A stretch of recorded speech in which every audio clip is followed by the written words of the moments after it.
laughing. That's all Mia heard as she stepped into the barracks on her first day at Fort Trenton boot camp. The sound wasn't friendly. It was mocking, sharp, and constant, like a swarm of bees buzzing in her ears. She clutched her duffel bag tighter, her knuckles wide around the strap. Her combat boots thudded against the concrete floor, but the laughter swallowed even that. "Is that makeup on her face?" someone whispered, just loud enough to be heard. "She thinks she's at a spa, not basic training." Another voice chimed in, snickering. Mia Thompson, 22, walked stiffly past the rows of metal bunks. Unlike the others, who were loud, broad-shouldered, and carried themselves like they'd been raised on adrenaline, Mia was quiet, slender, and moved with a strange kind of calm. Her long braids were tucked neatly under her cap, and her soft brown eyes didn't challenge anyone. She looked like someone who belonged in a library, not a battlefield. "Yo, princess," a recruit called out as she passed. "You get lost on your way to fashion school?" More laughter. Mia didn't respond. She kept her eyes ahead and her mouth shut. When she reached her assigned bunk, she unpacked without saying a word. Her toiletries were labeled. Her uniform was folded perfectly. She even tucked the corners of her bed like she'd been practicing for weeks. Which, in fact, she had. But the bullying didn't stop. The next morning, her locker was mysteriously emptied. Her neatly folded shirts were scattered in the mud outside. Her boots? Stuffed with shaving cream. One even had peanut butter spread inside. She washed them silently, without reporting anyone. During drill training, no one wanted to pair with her. "I don't carry dead weight," someone muttered. In group workouts, her slow, deliberate pace drew more jokes. "She probably cries doing yoga," someone said. "Can she even lift a rifle?" Another sneered. Yet Mia never once raised her voice. Never snapped back. Not even a frown. She simply kept going, her focus unwavering, as if she were carrying something much heavier than all of them, and had learned how to do it without complaint. Then came the morning that shifted everything. Commander Briggs stood at the front of the field, his voice barking through the hot summer air. "Combat assessment today. Shirts off. Let's see what you're made of." The men immediately yanked off their t-shirts. Muscles. Scars. Sweat. The women hesitated, but followed. Mia's hands trembled as she reached for the hem of her shirt. She had waited for this day. Feared it. Prepared for it. She knew what would happen. She peeled it off slowly and turned around, deliberately, revealing her back. And just like that, the laughter stopped. A thick silence fell like a curtain across the field. Jaws slackened. Eyes widened. The joke was over. And Mia Thompson, quiet, mocked, and underestimated, was about to become someone none of them would ever forget. Mia stood there, her back to the platoon, her shirt clenched in her fists. The morning sun cast golden light across her skin, but everyone's eyes were locked on the ink. A massive black eagle stretched across her shoulder blades, its wings spanning wide with feathers shaded in fine, intricate detail. Clutched in the eagle's talons was a Special Forces dagger, etched with precision and intensity. Above it, in curved bold letters, "In memory of Lieutenant Jordan Thompson, my father." Silence. Thick, heavy, palpable. No one laughed. No one blinked. Even Commander Briggs, a man known for yelling until his voice cracked, was speechless. His whistle hung loosely from his fingers. He took 2 steps forward, his boots crunching on the gravel. His eyes narrowed as he studied the tattoo like it was a secret only he could decipher. Where did you get that?" he asked, his voice softer than anyone had ever heard it. Mia turned slowly. Her eyes met his, steady, calm, but carrying years of pain. "It's a replica," she said, her voice unwavering. "My father was a Green Beret, killed in action 4 years ago in Yemen. That eagle and dagger was the emblem of his team. He carried that patch on every mission." Murmurs broke out among the recruits. "Wait, Jordan Thompson? You mean?" "No way. The Jordan Thompson? From Member Strike?" Mia nodded. "Lieutenant Jordan Thompson. He was my dad." Someone gasped. Another stepped back. A few of the cockiest recruits, ones who had mocked her the loudest, now stood frozen like statues, unable to process what they were seeing. One of the drill instructors, Sergeant Hill, took off his cap and lowered his head briefly. Commander Briggs rubbed the back of his neck, clearly shaken. His face had lost all color. I served with your father," he finally said. "Back in Kandahar, before he was reassigned to Special Forces." He paused, swallowing hard. He saved my life. Mia's eyebrows lifted slightly. She hadn't expected that. I never knew that, she said. He was a warrior. The commander murmured, almost to himself. A leader. One of the finest soldiers this nation's ever seen. Then, without another word, he turned and walked off, his posture stiff, his eyes distant, like he was reliving memories he hadn't touched in years. The air around Mia shifted. No one spoke to her, but they didn't mock her either. The recruits who once rolled their eyes now averted them. Those who had pushed her aside now stepped back to give her space. Something had changed. Mia didn't smirk, didn't revel in their shock.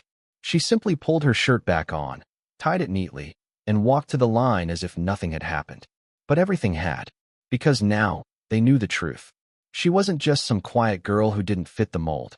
She was the daughter of a legend.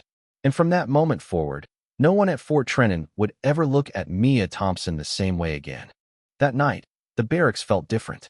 Gone were the jokes and whispers behind cupped hands. The room was quieter, more thoughtful, like a storm had passed and left only the wind behind. A few recruits threw glances in Mia's direction, but none dared to say a word, until one finally broke the silence. Lieutenant Jordan Thompson. That was the guy from Operation Ember Strike, right? Someone whispered from across the room. Yeah, another replied. He led a covert team into a terrorist stronghold. They had hostages. Intel said no one would make it out alive. He went in anyway, took out the entire cell. Alone, Mia sat on her bunk, polishing her boots as if none of the voices reached her. But she heard every word. More whispers followed. I read he shielded his wounded team with his own body. Dude was a machine. A hero. Why didn't she say anything before? Mia looked up slowly. A few recruits were standing nearby, awkward and unsure. One of them, Reyes, rubbed the back of his neck and stepped forward. Hey, we didn't know, he said, eyes not quite meeting hers. About your dad. He was a legend. Sorry for, everything. Mia paused, setting her boot down gently. He didn't want to be a legend, she said quietly. He just wanted to come home. That sentence struck like a hammer to the chest. None of them had expected it. The silence that followed wasn't awkward. It was respectful. For the first time, they saw Mia not as some fragile outsider or mystery girl with neat braids, but as someone who had lived with pain far deeper than anything they'd faced. From that night on, things changed. People started sitting near her during meals, asking questions, not about the tattoo, but about her training methods, her mindset. She didn't brag. She didn't hold grudges. She showed them how to tape their wrists to avoid strain. She corrected stances during drills without judgment. And when one recruit couldn't disassemble her rifle fast enough, Mia calmly knelt and helped her, piece by piece. They noticed the way she trained, quiet, efficient, controlled, like she was chasing something or running from it. During obstacle courses, Mia didn't just complete the course. She moved through it like water, smooth and calculated. During weapons drills, her shots landed dead center, again and again, even as sweat dripped down her temple. And every time she hit the mark, the ones who had doubted her looked on with wide eyes. Not just because she was good, but because she was becoming someone worth following. Mia didn't want to be the center of attention. She didn't want pity or praise. She wanted to prove that she didn't just wear her father's name on her back. She was earning it. And by the end of that week, they weren't just whispering about Jordan Thompson anymore. They were talking about Mia. Week 6. The final crucible. The sun beat down on Fort Trenton like it wanted to break bones. The air shimmered with heat, and the ground beneath the recruits' boots felt like it was melting. 12 miles. Full gear. 60-pound packs. Helmets, rifles, water rations. And a pace designed to push even the strongest to the edge. The drill sergeant barked from the sidelines, stopwatch in hand. Fall behind, you fail. Quit, and you don't belong here. Mia adjusted her straps, pulled her cap tighter, and locked her jaw. She didn't think about the pain in her shoulders or the sweat stinging her eyes. She thought about her father. He had done worse. In enemy territory, under real fire. This was just boot camp. They started in formation, but the group splintered fast. Some recruits surged ahead, some fell back. By mile 6, they were panting, drenched in sweat, feet dragging through dust. Then it happened. Recruit Davison, a tall, muscular guy who had mocked Mia on day 1, stumbled. He clutched his chest and crumpled to the ground, his face red, his lips dry and cracking. I can't breathe, he gasped. The others ran past without stopping. He's done. Keep moving. But Mia skidded to a stop beside him. His pack had slipped sideways. His canteen was empty. He looked up at her, panicked. Leave me. I'll catch up. Mia didn't hesitate. She dropped to her knees, pulled his gear off, and hoisted his arm over her shoulder. What are you doing? He wheezed. I don't leave people behind, she said simply. Then she stood, with a full pack on her back, and now the dead weight of a 180-pound man leaning against her. Mia started walking. Every step was agony. Her thighs screamed. Her spine felt like it might snap. The heat blurred her vision. But she didn't stop. Not at mile 7. Not at mile 8. Not even when the drill sergeant started yelling from across the ridge. You're gonna fail this, Thompson. Leave him. She kept walking. At mile 10, her pace slowed to a crawl. Davison's head lolled, barely conscious. Her boots felt like cinder blocks. But her mind echoed with her father's voice. The stories of how he carried a wounded brother 3 miles under fire. Of how he said, your strength is in how far you'll go for someone else. So she kept going. At mile 12, her foot hit the final gravel line. The finish. She stumbled across the mark and fell to her knees, Davison rolling gently off her back. Paramedics rushed to him. A medic offered Mia water. She shook her head, gasping.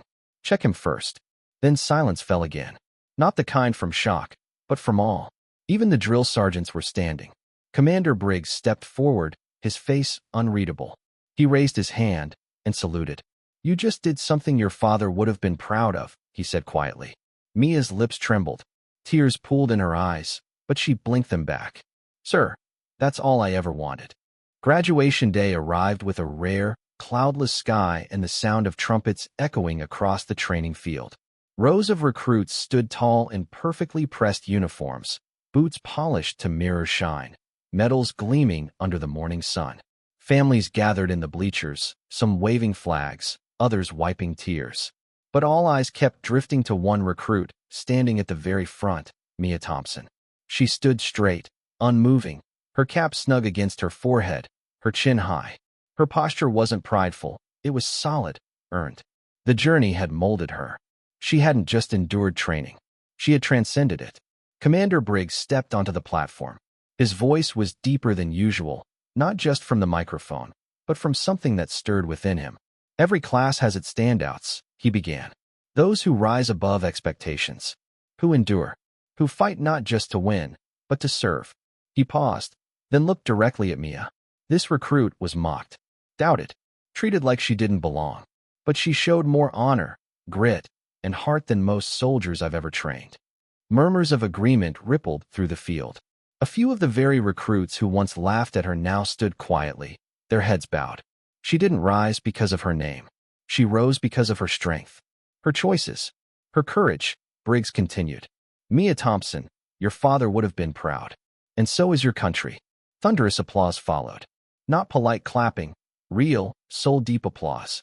A few of the older drill sergeants even nodded with mist in their eyes. One by one, those who once doubted her stepped forward to shake her hand.